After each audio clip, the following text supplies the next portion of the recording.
ഒരു കന്യാസ്ത്രീ മഠത്തിൽ ചേർന്ന് അപ്പോൾ അൽഫോൻസമ്മ പരിശുദ്ധ അമ്മയെ എപ്പോഴും കൂട്ടുപിടിച്ചിരുന്നു. ഇപ്പം എല്ലാവർക്കും അൽഫോൻസമ്മയുടെ തിരുനാൾ മംഗളങ്ങൾ നേടുകയാണ്. തിരുനാളിനൊരുക്കമായിട്ട് അൽഫോൻസമ്മയെ കുറിച്ചൊരു തറോ സ്റ്റഡി തന്നെ കഴിഞ്ഞില്ലേ? പുഞ്ചിരി ഒരു തിരുവട്ടമാണ്. പാറയിൽ വന്ന കുട്ടിയാണിത്. ഇന്നലെ ഇനിയാണ് ഞങ്ങൾ അൽഫോൻസമ്മയുടെ അവിടെ പോയിരുന്നു. അപ്പോൾ ലഭിച്ച ഒരു സൗഖ്യമാണ്.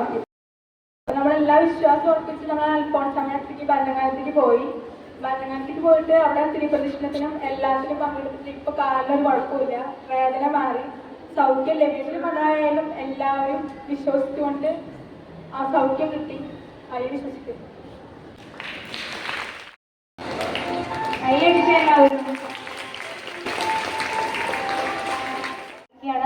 ഒഫീഷ്യൽ ഫംഗ്ഷനോട് അവസാനിച്ചിരിക്കുകയാണ്. ഇനി കലാപരിപാടികളാണ്. കലാപരിപാടികൾ എല്ലാവർക്കും ഇഷ്ടമാണോ? എല്ലാവരും വെയിറ്റിംഗ് ആണോ?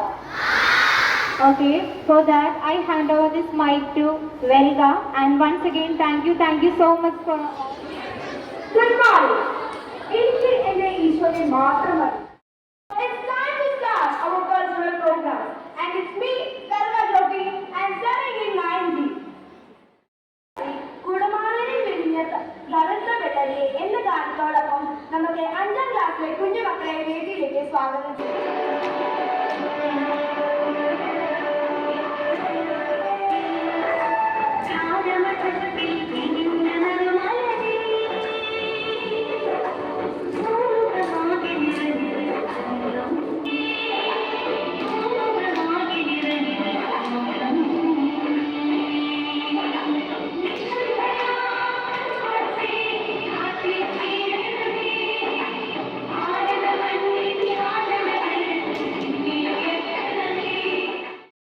ഒരു മധുരമായ ഒരു പാട്ട് കേൾക്കാം. അതിനായി അൽഫോൻസമ്മയെ പറ്റി കേൾക്കാൻ വേണ്ടിയിട്ട് നമുക്ക് 6ാം ക്ലാസ്സിലെ കുട്ടികളെ വേദിയിലേക്ക് വെൽക്കം ചെയ്യാം.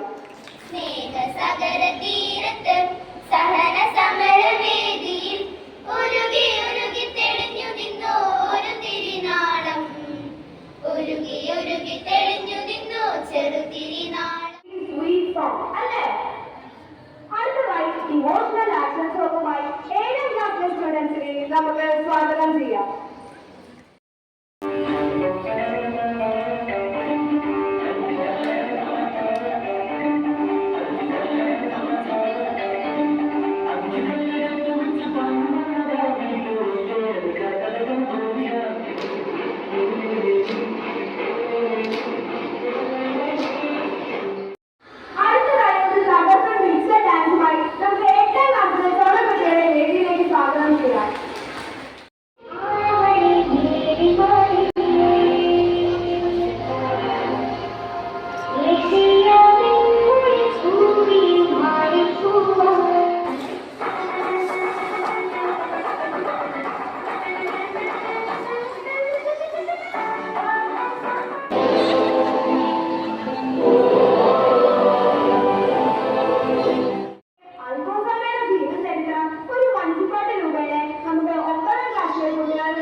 അൽഫോൻസാഗാടൻ ഓമനകൾ ഞങ്ങൾ അൽഫോൻസാഗാടൻ അരുമമക്കൾ ഞങ്ങൾ ഭാരതത്തിലാകെ പുണ്യപുഷ്പമാൻ അൽഫോൻസമാമന്നില്ലാതരം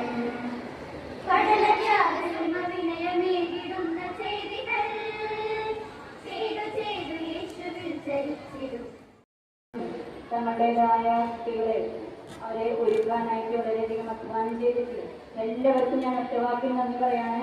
ഒപ്പം തന്നെ നമ്മുടെ കലാപരിപാടികളൊക്കെ ഒന്നിനൊന്നും മെച്ചപ്പെട്ടിട്ട് ഓരോ ക്ലാസ്സുകാരുടെയും വളരെ വളരെ മനോഹരമായിരുന്നു. അൽഫോൻസമ്മയുടെ മാധ്യസ്ഥം നിങ്ങൾക്ക് ഉണ്ടാകട്ടെ എന്ന് ഒരിക്കൽ കൂടി ആശംസിക്കുകയാണ്.